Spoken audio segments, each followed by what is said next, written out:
a body or whatever they recovered from there. Body? Had you seen anything there? The killer accidentally got caught on camera, panicked as the reporter revealed that the remains he had carefully hidden were found. Are you okay, sir? I think I need to sit down. Okay. Stephen McDaniel might have appeared to be an introverted, hard-working law student, but harbored within him was a sickening need for recognition and control. To satisfy his ego, he was willing to go as far as murdering his own classmate, what he proudly considered his perfect crime. Or so he thought. There's blood in your apartment, Stephen. You didn't get it all up. It didn't all come off. You scrubbed and you wiped. But we can tell that. Don't you wipe CSI? Stephen, why is there blood in your bathroom? In today's episode, we delve into the chilling case of Lauren Giddings, a bright, ambitious law student whose life was tragically stolen by the very person living next door. But before we begin, make sure to like and subscribe to stay updated on our latest true crime stories. Lauren Giddings was a 27-year-old law graduate from Mercer University in Macon, Georgia. Originally from Laurel, Maryland, she was known for her intelligence, warmth, and drive for justice. She had spent years working toward her dream of becoming a lawyer. By the summer of 2011, she was preparing for the bar exam, the final step before launching her career. Unfortunately, that future was never meant for her. When Lauren returned home from her sister's wedding, something felt off. Her belongings seemed slightly out of place, as if someone had been inside her apartment while she was away. But without any proof, she pushed the thought aside. Little did she know, someone had been watching her. To focus on her exam, Lauren had told her friends and family she'd be off the radar for a while. So at first, no one thought much of it when she didn't respond to messages. But as days went by, her sister, Caitlin, became increasingly worried. On June 29th, Caitlin contacted Lauren's friends at Mercer Law and received alarming news. No one had seen or heard from her in days. It was even more unsettling knowing Lauren was set to move out the next day, yet she hadn't reached out. Caitlin knew something was terribly wrong. After hearing Caitlin's concerns, her friends decided to check on Lauren. Knowing where she kept a spare key, they unlocked her apartment and began searching. Everything seemed normal at first, until they checked her computer. There, they found an email Lauren had sent just before she vanished. In it, she wrote that she believed someone had tried to break into her apartment just days earlier. With Lauren missing and the ominous email, her friends immediately alerted her family. Her father rushed to Macon and filed a missing person report. But by then, she had already been gone for 4 days. Following the report, police and Lauren's friends began searching her apartment and the surrounding areas near Mercer University's campus. Her car was still parked outside, untouched for days.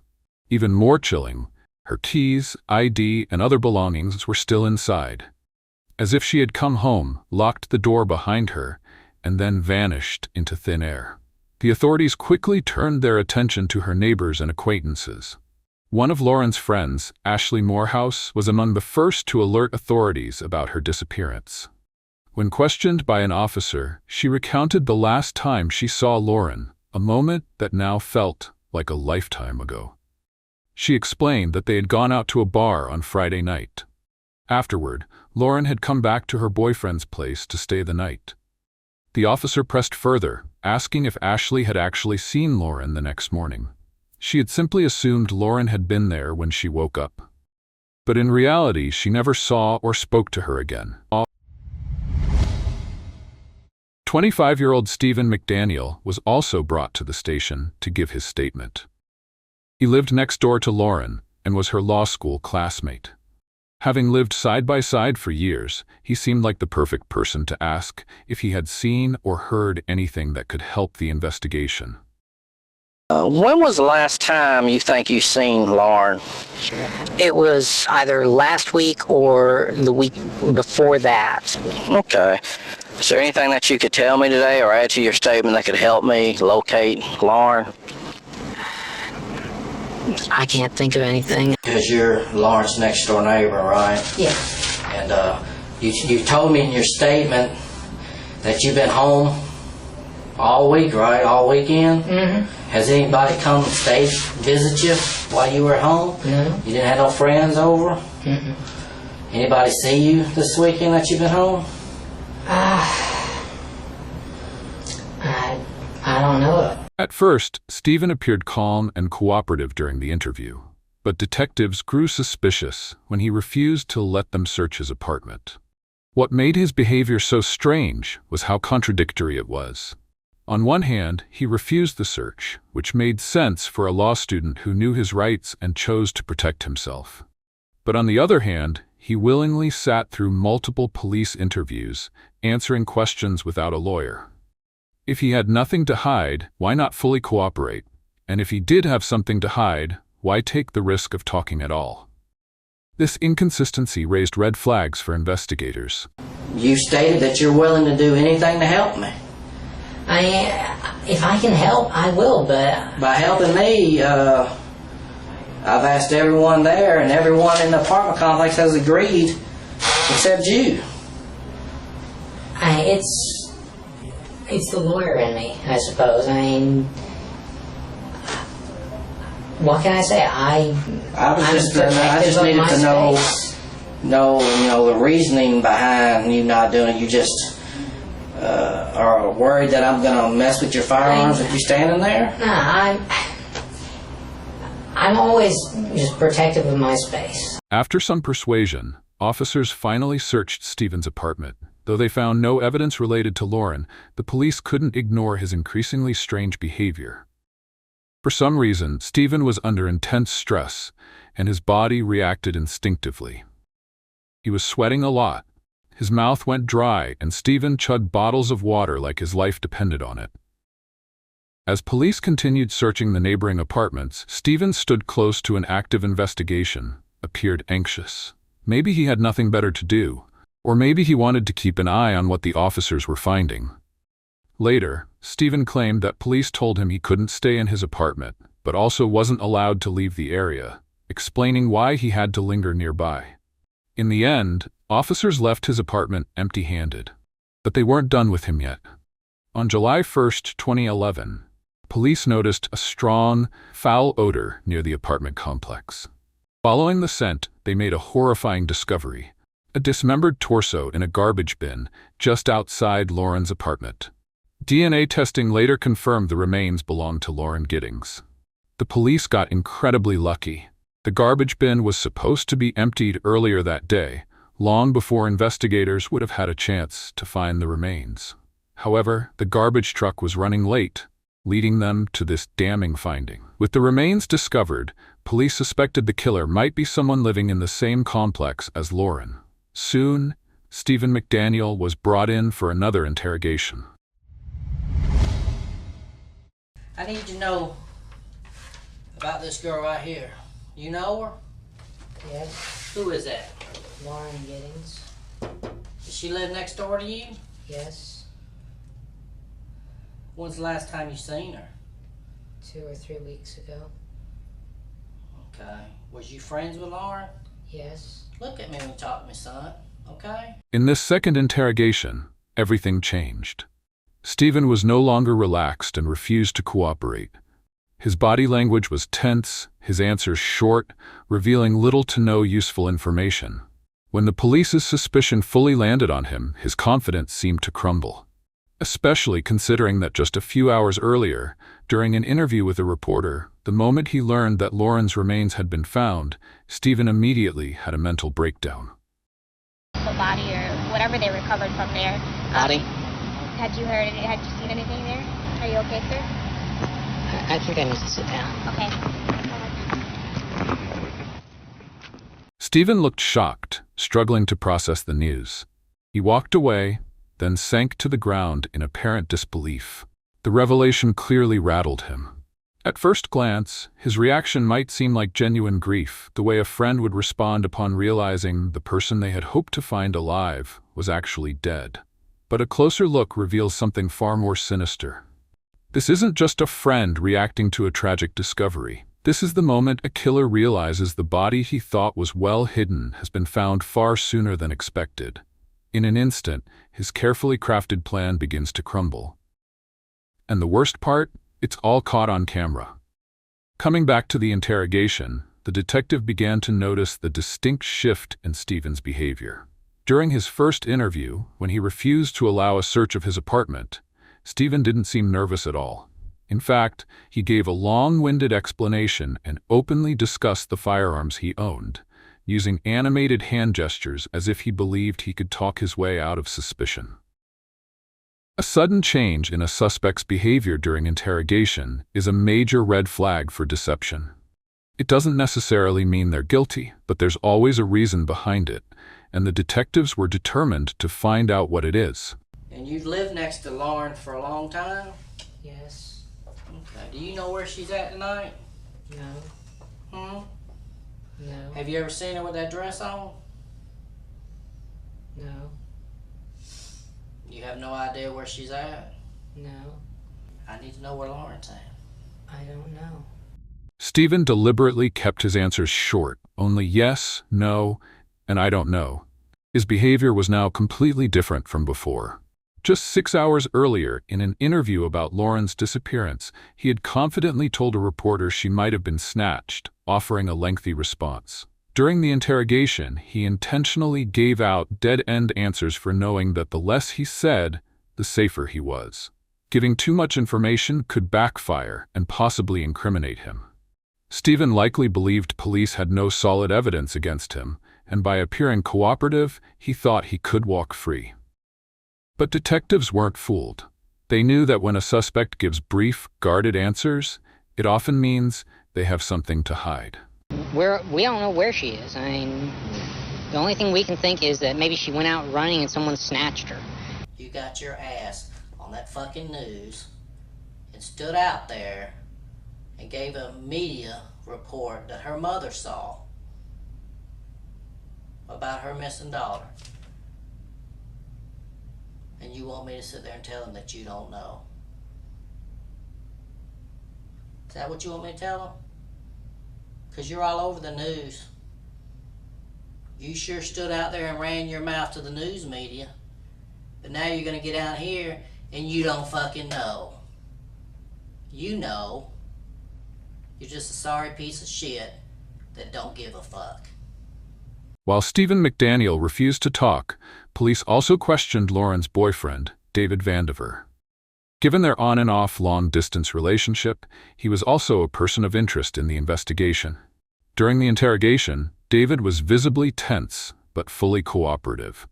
When detectives informed him that a body had been found, the weight of the news hit him hard. He answered every question directly, admitting he hadn't contacted Lauren while in California or after returning home.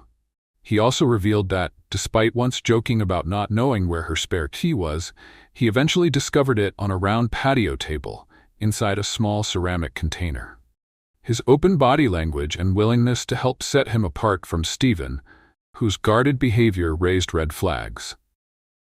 Though the stress of the situation was evident, there was nothing to suggest David was hiding anything. After extensive questioning, David was cleared of suspicion and allowed to leave. Meanwhile, police shifted their focus back to Stephen. What do you think happened to her? I think someone took her. Well, you know there was a body found in the trash can next to the apartments. Yes. You do know that. And it's a female, white female's body. Right there. Right next to y'all's apartment. Feet from her apartment. We don't know 100% sure it's Lauren. But we're pretty confident it is. I mean, who would do something to somebody and throw them in a trash can? I'm asking for your advice or your observation. Who in your complex would do something like that? You lived over there for 3 years. In your expert opinion, of all your knowledge of going through law school and all that, who in that complex do I need to talk to? I don't know. The detective attempted to extract information from Stephen by asking for his thoughts on what might have happened. They also referred to him as an expert, a strategy used in the Reed technique. This interrogation method is often employed on violent offenders with antisocial traits, such as grandiosity, a craving for admiration, and a sense of superiority. Flattering them as an expert can sometimes coax them into revealing more than intended. However, with Stephen, the tactics didn't work. Why all of a sudden you're acting like this? I don't understand. Okay. Earlier today we sat here and talked. But now you're acting like you don't know what's going on. I mean, did something happen or something to you? I mean, why are you shutting down? Why are you not talking to me? I don't know. You don't know? Are you scared? No. I mean, you're not scared, are you? No. Throughout the entire interrogation, Stephen has remained eerily still. He didn't shift, fidget, or make any subtle gestures while speaking. He seems to believe that staying rigid makes him look less guilty, but in reality, it only deepens the detective's doubts. As Stephen refused to cooperate, detectives turned to his best friend, David Whitmire, for insight. David, who lived across the street from Lauren and Stephen and attended the same law classes as them, gave a response that painted a telling picture. He explained that Stephen could go days without leaving his apartment, isolating himself, and rarely interacting with anyone. Concerned about his well-being, David would occasionally call out to him, jokingly suggesting he get a puppy or join him for a meal at Five Guys. This information confirmed what investigators already suspected. Stephen was a loner. Studies show that individuals who commit violent crimes are often socially withdrawn, making his isolation a significant detail. Even more troubling, if Stephen rarely left his apartment, there was a strong chance he had been home the night Lauren was attacked. That meant he could have seen or heard something, or worse, been directly involved. David also revealed that, despite finding Stephen odd, Lauren always went out of her way to be kind to him. But now, detectives had to ask themselves, did her kindness unknowingly make her a target? Cunning and manipulative, Stephen McDaniel became the prime suspect, yet extracting information from him proved to be an exhausting challenge. As a law student, he knew exactly how to frustrate and wear down detectives. For half an hour, the first officer struggled to get anything from him beyond a repeated, "I don't know." To shake things up, another detective stepped in. He shifted tactics, returning to classic interrogation techniques, building rapport through empathy and using open-ended questions. You told me earlier you and Lauren were friends, right? Yes. How would you describe y'all's relationship? She was my friend. What did you ever do things for her? Did she ever do things for you? What did she ever do for you? We talked. What did y'all talk about? News. How many times have you been in her apartment with her hanging out? I don't know.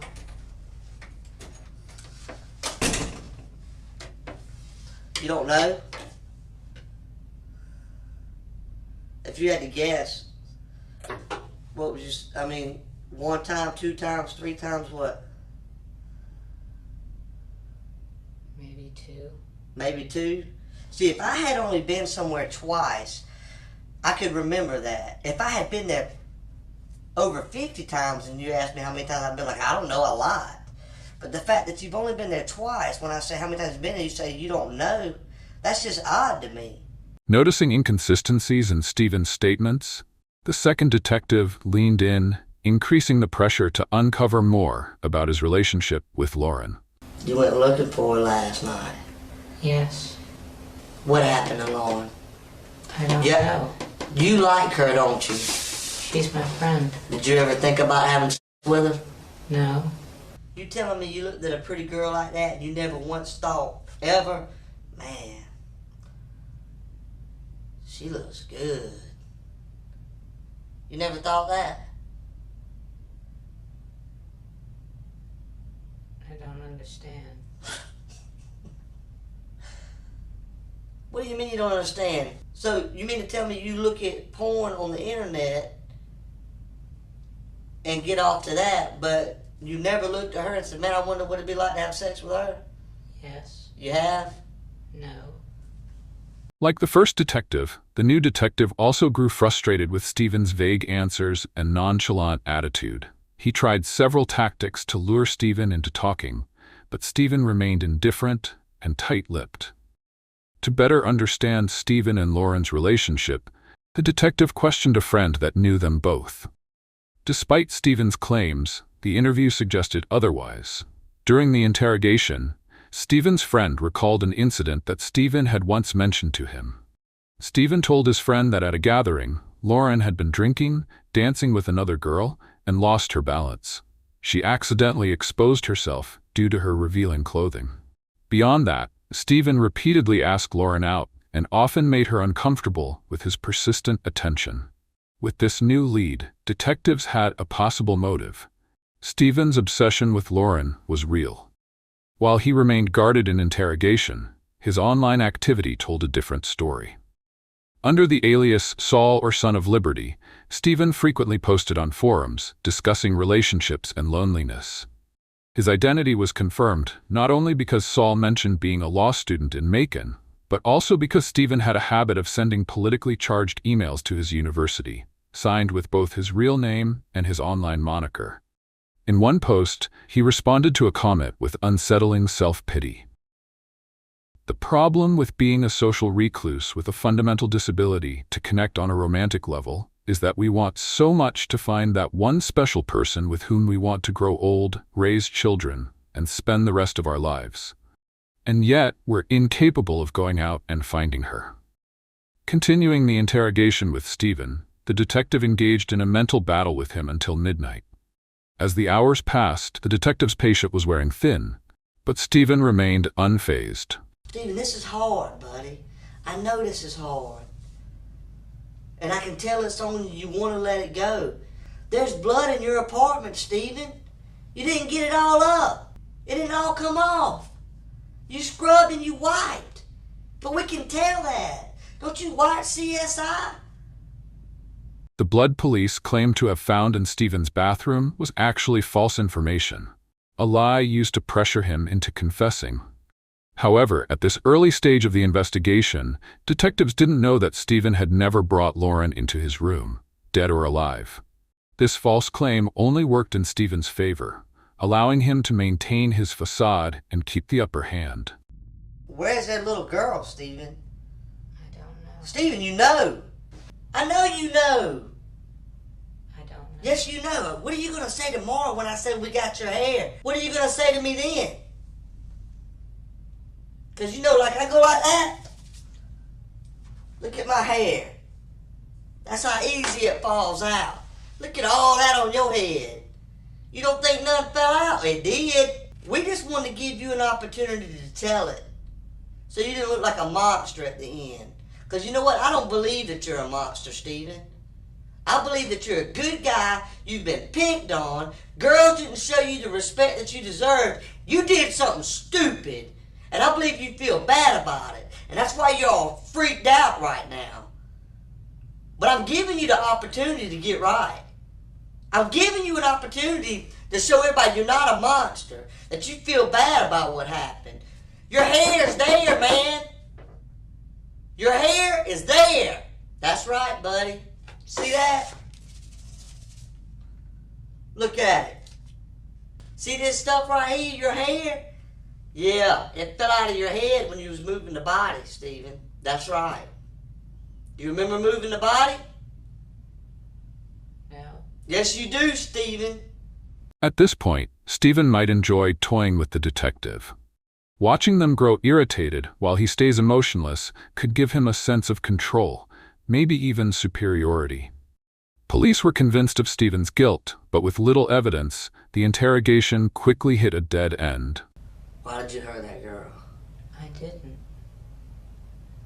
Why did you hurt her, Steve? I didn't.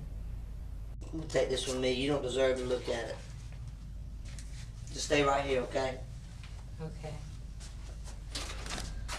I appreciate all your cooperation tonight, okay? Okay. Despite relentless questioning and over 12 hours of interrogation, Stephen neither confessed nor provided any solid evidence linking him to the crime. With no choice, detectives had to release him. But not for long. During his brief time after being released from interrogation, Stephen focused on preparing for the bar exam, planning to become a lawyer, leave Macon, and return home. Little did he know, police were relentlessly searching for evidence, and they were closing in. On July 2nd, they obtained a warrant to search Stephen's apartment. What they found changed everything. Inside, investigators found a flash drive with deleted files linking Stephen to violent online posts. They also discovered hacksaw packaging, gloves, and dark clothing. However, the most damning find was a bloody hacksaw in a nearby trash bin. But this was just the beginning. During a deeper search of his apartment, investigators found something downright chilling: 2 suspicious keys. The first key was an exact match to Lauren's apartment key, confirming that Stephen had a way into her home without her knowledge. This meant he could have entered at any time, completely unnoticed. The second key was even more disturbing. It turned out to be a master key for the entire apartment complex, giving him unrestricted access to multiple units. When investigators questioned the apartment manager, she was shocked and revealed that she had lost that master key 3 years earlier and had no idea where it had gone. With this evidence, police arrested Stephen, but not for Lauren's murder. Instead, they charged him with burglary after uncovering his history of breaking into apartments. This strategic move kept him in custody while they built their case for murder. After Stephen's arrest, police obtained a search warrant and collected critical forensic evidence, including hair samples, a buccal DNA swab, and fingernail scrapings. Among Stephen's belongings, police found a flash drive that belonged to Lauren, containing hundreds of photos of her, along with evidence that he had frequently viewed her Facebook and LinkedIn pages. Even creepier, they found a pair of Lauren's underwear hidden in his apartment. Investigators then discovered a homemade spying device, a wooden pole with a camera duct taped to one end. Stephen had used it to secretly record Lauren inside her apartment through her window. And most disturbing of all, a deleted video recovered from his computer, believed to have been recorded the night Lauren was murdered. Stephen's fate was sealed when forensic analysis confirmed that the hacksaw contained Lauren Giddings' DNA. On August 2, 2011, police officially charged Stephen McDaniel with her murder. But murder wasn't the only crime tied to Stephen. On his flash drive, police found sickening and inappropriate images of children. As a result, he faced multiple charges related to child exploitation. With mounting evidence and no way to talk his way out, Stephen McDaniel finally cracked. In 2014, he accepted a plea deal to avoid the death penalty and have the child exploitation charges dropped. But there was a catch. He had to reveal exactly what happened to Lauren Giddings the night she was murdered. In his statement, Stephen admitted he had stolen a master key to the apartment complex, but never disclosed when or how he took it. Using that key, he slipped into Lauren's apartment around 4:30 a.m. on Sunday, June 26, 2011. Wearing gloves and a mask, he crept into her bedroom and stood over her as she slept. But she woke up and saw Stephen standing in front of her. Though wearing a mask, Lauren still recognized him and told him to get out. However, Stephen didn't run. Instead, he lunged at her, wrapping his hands around her throat. Lauren fought desperately, struggling to break free. They tumbled to the floor, but Stephen held on, tightening his grip. With what little breath she had left, Lauren begged Stephen to stop. But he refused. He kept strangling her, holding on for minutes, possibly as long as 15 minutes, until she finally stopped moving. When it was over, Stephen dragged her body into the bathtub. He didn't flee or panic, but simply went back to his apartment and spent the next day on his computer, as if nothing had happened. Then around midnight, he returned to Lauren's apartment. This time, he brought a hacksaw. In the darkness, he began dismembering her body, carefully wrapping the remains in black trash bags. One by one, he carried them to the Mercer Law School dumpsters, disposing of them before daylight. To hide the evidence, Stephen cut up the mask, gloves, and shirt he was wearing and flushed them down the toilet in his apartment. To this day, only her torso has been recovered. The rest of Lauren's remains are never found. Now that the truth about Lauren Giddings' fate had been uncovered, but one question remained. Why did Stephen kill her? When Lauren woke up and saw Stephen standing in her room, did he act on impulse? It's possible that, in that moment, he made a split-second decision to kill her. That might explain why he left afterward and didn't return until later to dismember her. He hadn't planned for what came next. But there may have been something else at play. It's hard to ignore the timing. Lauren was murdered just days before she was set to leave. If Stephen had convinced himself they had some kind of unspoken relationship, her leaving would have shattered that illusion. Losing control over her, over his obsession, may have pushed him over the edge. Perhaps the most baffling part was Stephen's inability to clearly explain why he murdered Lauren. Yet at the same time, he showed an unsettling level of self-awareness. He wrote, "It's difficult for me to explain why I killed Lauren. The difficulty in explaining it lies in my own inability to understand it myself. I know that it was very wrong. I'm not delusional or without morals or decency. Yet I acknowledge that something in my makeup, my psychology, my neuropathy, my own particular pathology perhaps, must explain it. But it's beyond my reach. Lauren was my friend." Both investigators and Lauren's family have expressed doubts about Stephen's statement, noting that he had plenty of time to craft his letter. They believe it was merely an attempt to portray himself as mentally ill in hopes of avoiding a harsher punishment. Ultimately, on April 21, 2014, Stephen McDaniel was sentenced to life in prison, finally bringing justice to Lauren and her grieving family. That brings us to the end of today's episode. What are your thoughts on this case? Let us know in the comments below. If you enjoyed this video, don't forget to like and subscribe for more true crime stories. Until next time, stay safe. Stay